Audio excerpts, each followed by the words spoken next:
একটা বাটি, half cup সুজি, হাফ কাপ ময়দা,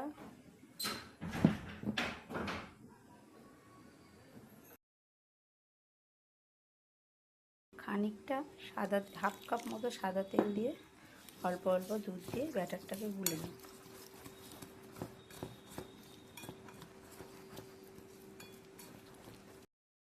ব্লেন্ডারের জারে এটাকে ব্লেন্ড করে নিলাম। হাফ চামচ বেকিং সোডা, চামচ বেকিং পাউডার দিয়ে দিলাম।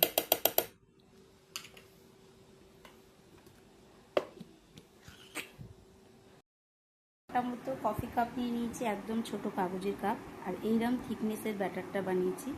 একটু করে ফাঁকা রাখবো যাতে, এটা যেহেতু ম্যাঙ্গোর ওই জন্য আমি এটার মধ্যে অন্য কোনো ফ্লেভার দিলাম না। আর আমন্ড বাদামগুলো কেটে রেখেছি, ওগুলো আমি 10 মিনিট জাল দেওয়ার হয়ে যাওয়ার 5 মিনিট ধরে একটা কড়াইকে হিট করতে বসিয়ে দিয়েছিলাম, তার মধ্যে একটা প্লেট দিয়ে এগুলো সব সাজিয়ে দিয়েছি। 10 মিনিট পর খুলে দেখব, তারপর ওপর থেকে আমি আমন্ড বাদামগুলো ছড়িয়ে দেবো, কারণ ওপর থেকে এটাকে কভার করে। এটা থাকবে হলো লো টু মিডিয়াম হিটে, লো হিটেই করবে এটা, লো হিটে 30 মিনিট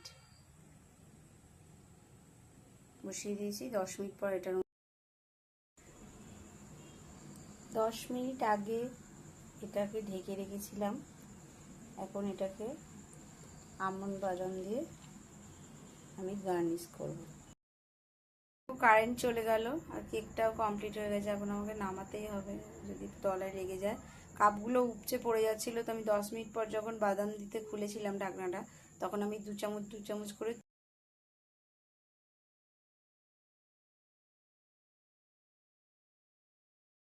ম্যাঙ্গো কেক রেডি হয়ে গেছে। এটাকে আমি এখন ফ্রিজে সেট হতে দেব। দেখতেই পাচ্ছ বাটি থেকে উঠে চলে আসছে ফ্রিজে। এটাকে আমি কিছুক্ষণ ফ্যানের হাওয়ায় ঠান্ডা করে নিয়ে ফ্রিজে এটাকে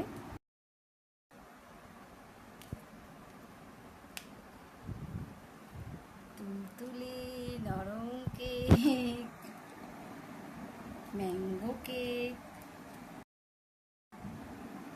এই যে বাটির কেকটা কতটা সুন্দর হয়েছে দেখো, একবারে নরম ক্ষীরের মতো, আমের মতো তুলতুলে। সবাই বানাবে। দেখি তো এইভাবে কাপটা উল্টালে কেকটা বেরিয়ে আসে কিনা, না ছিঁড়ে।